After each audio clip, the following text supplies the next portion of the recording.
Welcome to JWL Sports, where we review all the best sports clips from around the world. All right, we're watching a clip of first things first, talking about the Lakers versus the Nuggets. Now, you know that I'm really excited to do this clip because I called this series dead on. Now, I've also said a lot that I don't want to build a channel or fan base around this idea that I'm always right and other people are wrong or this or that, because we are all wrong plenty of times. If we were right very frequently, and this is what I always say, and I will continue to say this as long as I'm making videos, we would all be mega wealthy because we would just be gambling and making money. But that's not the way it works. But Nick Wright was dead wrong on this one. And it feels so good because I was 100% correct. And this whole idea that he kept trying to use all his math and science and his stats to try to paint the picture that the Lakers could win this series and game 5. And I just said, no. So I'm really excited to see what he has to say, what type of excuses, will he eat crow? Because we know he doesn't really admit when he's wrong. He either tries to skip over it or he tries to, move the target completely, which is why Brew may even have his little field goal post, his goal post, little whatever the heck that thing is, under the table. He might bring it out and start moving it around. So I'm really curious because we saw Wilds and Nick getting a heated argument. Like, they were genuinely getting worked up. Wilds too, and definitely Nick. I made a video about it yesterday. And it was about Denver. And, Nick kept saying, of course, Denver has a chance in this or that because the Lakers have a chance against Denver because Nick originally picked the Lakers to win in 6, and instead they lost in 5. So let's take a listen, see what he has to say, and then we'll break it down from there. But I'm looking forward to this one. Live from New York, it's the show that he knows features a real gentleman. Oh. Oh, this is. Oh, I'm feeling good, and you're looking good too. How was your night? Mine was good. Mine was spectacular. How about you? This is fellow gentlemen. Like the Gentleman Suite. Happy Gentleman Suite Tuesday here on First Things First. We might eschew our normal open. Just tickle the ivories a little bit. I know it's 3 in the afternoon. Why don't you pull up someone you love or someone you love for a little while? Come join us. We're going to talk about sports and who knows what. Coming up on the show today, they did not get the win, but he did play. Do you think it's fair to say, this is the question we're asking, and I don't make these up, do you think it's fair to say the Lakers win the game if AD doesn't get hurt? I hate this for Anthony Davis, and I hate this even more for Kevin Wilds because this should be an asterisk-free Category 1, and instead now I guess we'll just never know. Never know. I mean, it's hard to. I mean, they were up 8. Yep. When AD, 6, actually. I'm sorry, they had been up 8. They were up 6 like when 8. AD got hurt. It felt like 8. Thank you. And then all of a sudden, Wilds guy Jackson Hayes plays a starring role, and I think he might reevaluate Rough few minutes. some of those up. Okay, I'm definitely going to let this clip play, but I got to call out this nonsense right off the bat. Whew. I'm not going to get angry. First off, if we're going to play this whole injury game, then we have to say, well, what happens if Jamal Murray was actually 100%? Not only this game, but the previous games.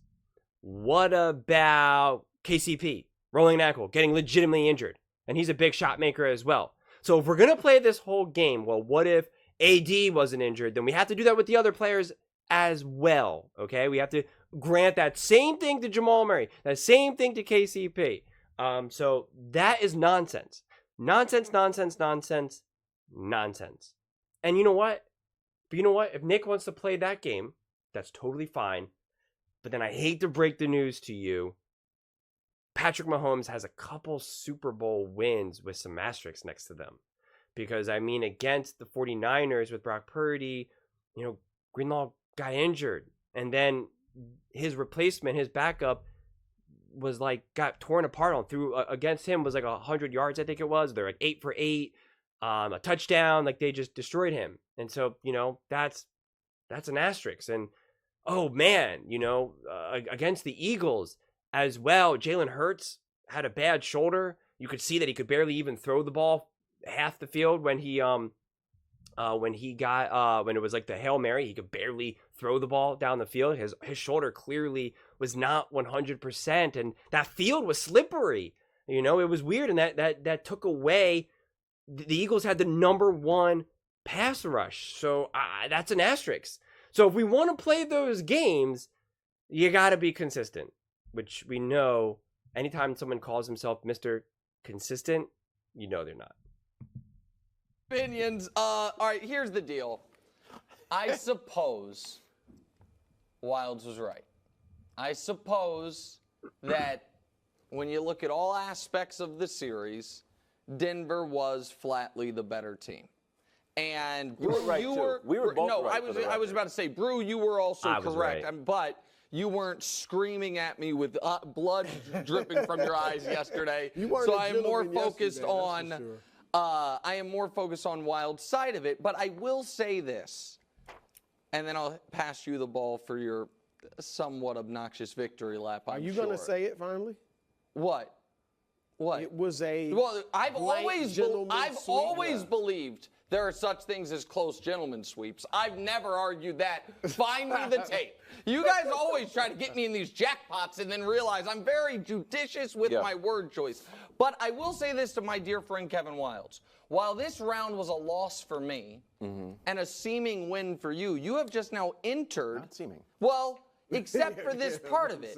This is just step 1 of what must be a 4-part plan for your Denver Nuggets. Because your tweets all year were not, the Lakers are not beating Denver in a 7-game series. It was nobody is. And I'm not sure, because I don't know who Brew's picking in the next round. I don't know who I'm picking in the next round. But, Brew, I am considering something that I think would be slightly diabolical, which is doing to the Denver Nuggets what Wilds did to the Kansas City Chiefs, which is just full-on attaching myself to that bandwagon and just going on the ride with you. I might do it. I don't know, because I looked up yesterday, Wilds, and I was convinced midway through the 4th quarter, this is one of the worst playoff games I've ever seen Jokic play. And then and I'm like, well, except he has 22, 20, and 8. Yeah, and so, and the Michael Porter Jr. still hasn't missed a shot and was unbelievable through real tragedy going on in his personal life, all of it. And so hats off to you. I doff my proverbial cap. You were right. I was wrong. It didn't work out. But, I mean, again, if AD doesn't get hurt, who knows? But for the time being, it looks like you were right. It looks like I was right, but once I dug into the numbers, turns out I wasn't. Okay, this guy's smart ass. Oh, here we go. Did you see this, bro? It's your day. Yeah, go ahead. Because I was like, yes, we won. And I told Josh, and I was like, Josh, I'm feeling great today. And Josh was like, why do you feel so good about it? I'm like, well, obviously, gentleman's sweep, and I was doing the whole gentleman's music. And Josh is like, well, take a look at this graphic. And he slid it across my desk. Okay. And I'm like, TNT agreed with me that this was relevant. It certainly doesn't feel like it. Look, the Lakers won. I had already sprained in the pre most of the time. Yeah. 69% of the time they were leading. Yeah. Tied 65, so I can get 7. So we're at about 76, over 3/4 of the time, 75%. The Lakers basically won. Yeah. So if they're leading for 75%, there's 5 games. They're up 3-1, and they're basically like they've won 3 games. Yeah, in a fairer universe, it's 3-2 Lakers right now. Unfortunately, sports aren't always fair. I don't feel great about it, Brew. How do you feel? I think that makes it worse. It was like Denver was just they weren't toying with the Lakers, but it was like, let's just keep it relatively close, and then we'll execute down the stretch and beat them. And this is what it is, okay? I explained it yesterday, but I'm not going to go into as deep of his explanation as I did before. The whole reason why is because LeBron James is an unbelievable player, and AD are a great player, but they do not have the stamina, the longevity, and the consistency anymore because of their age and, just injury proclivity of like AD. And so they can still do great things. They can still have great moments. They can still dominate a game and maybe a couple games, but they can't do it over a 7-game series. And often they can't do it throughout the entire game. So that is why that graphic is misleading leading or tied for a majority of the game. Okay. But what that does show, and after watching this series, because I was very firm, I said the Lakers do not have enough what it takes to beat the Denver Nuggets. I said that their other side pieces, their other role players are not good enough. And AD and LeBron, as great as they are, they can't do what needs to be done over a 7-game series. Can they do it for a game? Can they do it for a quarter? Of course, but they cannot do it consistently over a 7-game series. They do not have enough. And I stand by that, and I was proven correct. But what I do want to say is after watching this series, what is very clear to me is that if LeBron James was 5 years younger, the Lakers win that series. There's not a doubt in my mind. And all you do is have to look at these numbers because 5 years ago, LeBron James would have more energy. He would be slightly better. And if he was just 5-10% better, that's enough to win these games. That's enough to win these games. It just is. AD is always the question mark because his health, you just have no idea. He's essentially a cousin of Embiid or a brother of Embiid at that regard, where you just have no idea when this dude's getting injured, what's going to happen. So he's a lot harder to predict. We know who LeBron is. We don't have to play if he's healthy, if he's this. 5 years ago, I truly believe in my heart, LeBron James and the Lakers, if everything else is exactly the same, they beat the Nuggets. They would have been able to win game 1 and 2. I mean, maybe they still lose game 2, but they could win game 3. They could win. I mean, they could just win these games. They just could. There's really not a doubt in my mind. And if this is the first time you're seeing one of my videos, I am not a LeBron fanboy. I criticize LeBron plenty. So I am not some big, super fan LeBron, super LeBron fan.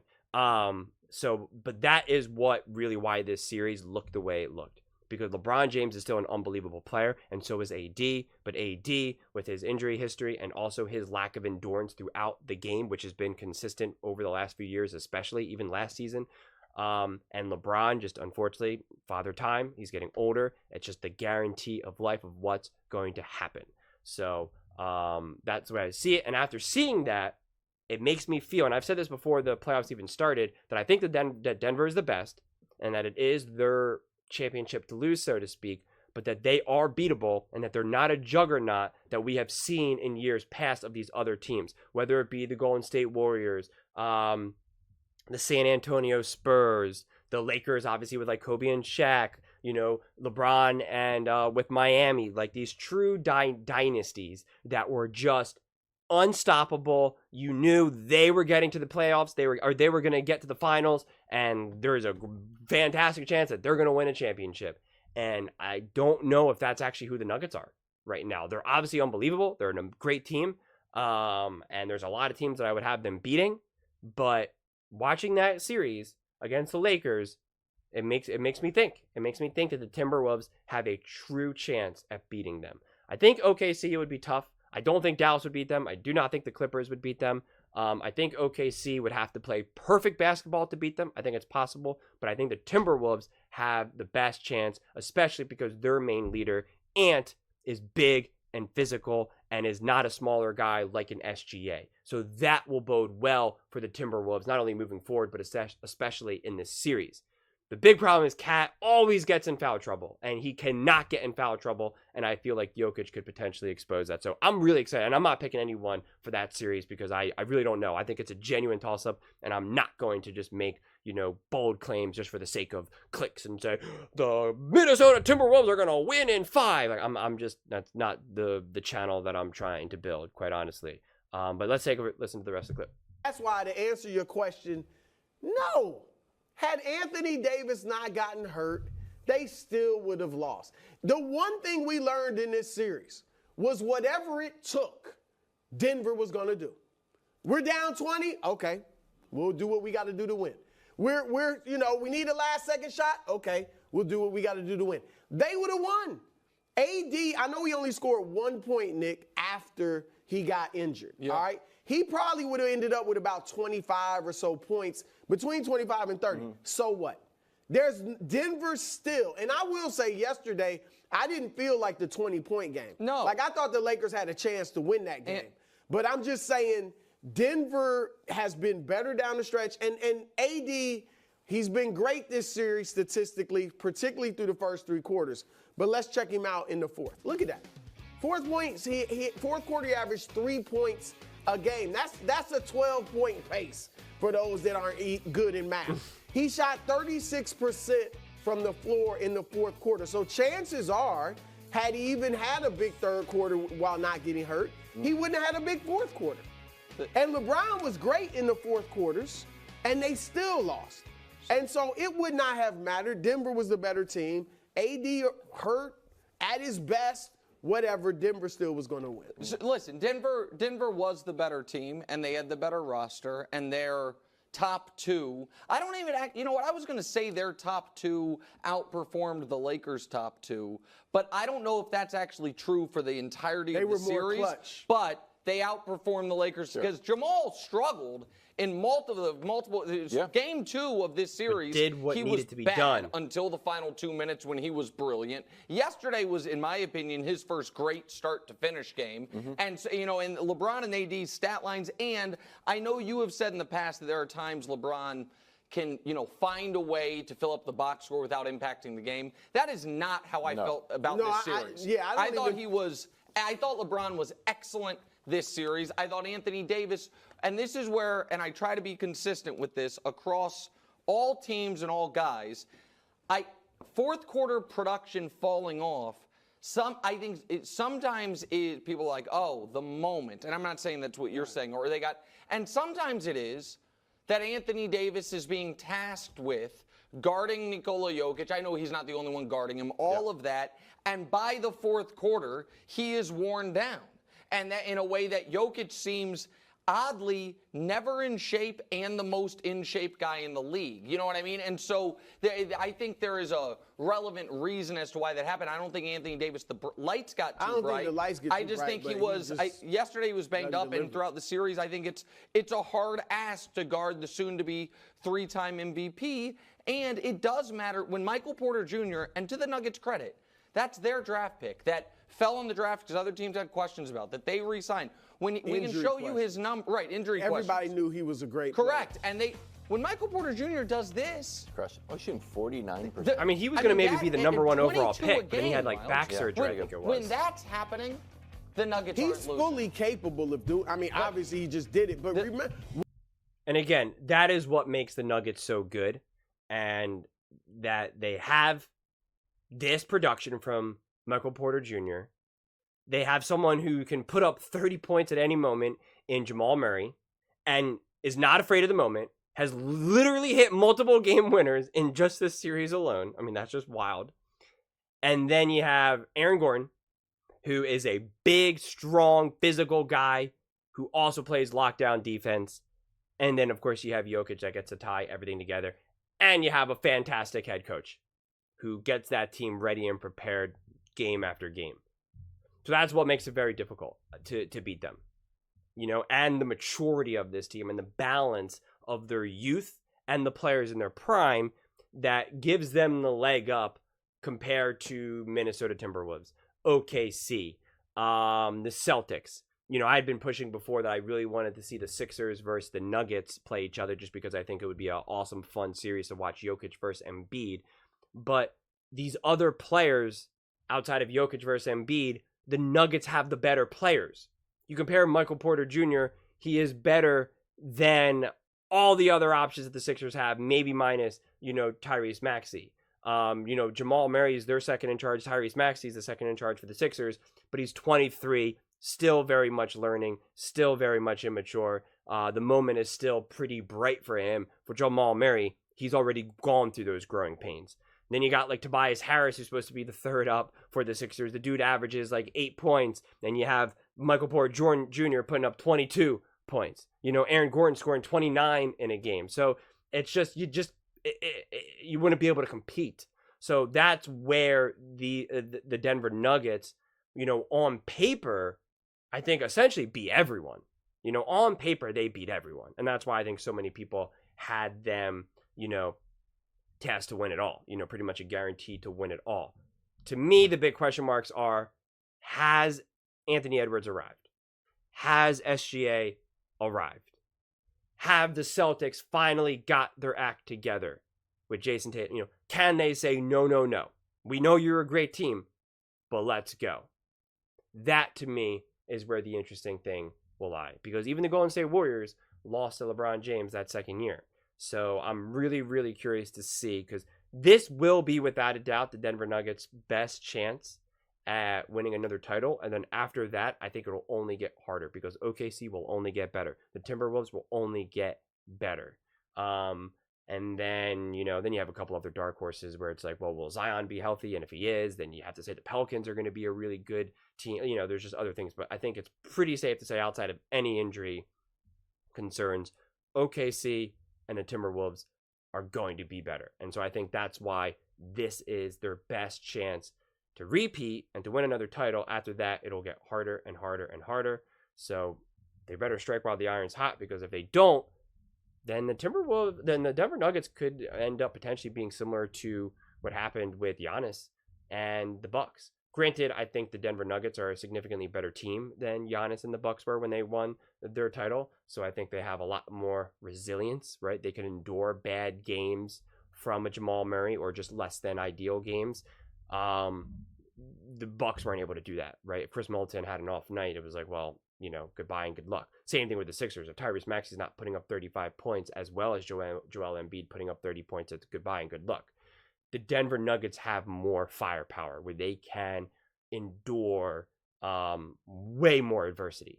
And that's 85% of the playoffs right there, is being able to handle the adversity of the playoffs. The Lakers, the adversity of Austin Reeves not playing amazing, or, of course, D'Angelo Russell coming up epically small, they can't overcome that adversity. It's just too much. LeBron knows, and I said this before, LeBron needed to score 40 points. He needed to average 40 a game this series to be able to win. He wanted to. He just can't. He does not have that in him right now. Could he pull out a 50-point game randomly? I believe that for sure. Could he do it consistently? Could he really elevate consistently game after game in a 7-game series? At this point in his career, unfortunately, he cannot. So that's why I just think that this series was actually pretty fascinating to watch. And I think we learned a lot about the Denver Nuggets, of course, more than anything, because at this point, it doesn't really matter what lessons we learned about the Lakers. But I think, to me, this highlighted how good the Denver Nuggets are, how resilient they are, how they could endure any of the adversity, but they could get beaten. I do not think that they are just having this guaranteed walk in the park, just like what happened with the Golden State Warriors. They had a chance to get beat by OKC. They had a chance to get beaten by the Rockets. Like, those are all real things that were possible, that threatened them, and they were able to overcome it. Their players, Steph Curry, obviously, and Klay Thompson, stepped up massively, game after game after game, when needed.